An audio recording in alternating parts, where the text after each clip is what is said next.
బీహార్లో అధికారంలోకి వస్తే రాష్ట్రంలోని మహిళలకు ఏడాదికి 30,000 రూపాయల ఆర్థిక సాయాన్ని అందిస్తామని ఆర్జేడీ అగ్రనేత తేజస్వి యాదవ్ ప్రకటించారు.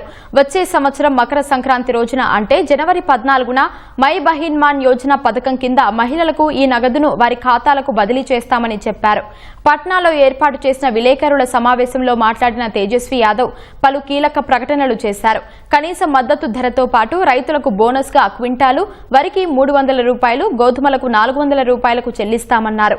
పోలీసు సిబ్బంది, ఆరోగ్య కార్యకర్తలు, ఉపాధ్యాయులు వంటి అన్ని రకాల ప్రభుత్వ సిబ్బందికి వారి సొంత జిల్లాల నుంచి 70 కిలోమీటర్ల పరిధిలో నియామకాలు అందేలా చర్యలు తీసుకుంటామని తేజస్వి యాదవ్ వెల్లడించారు.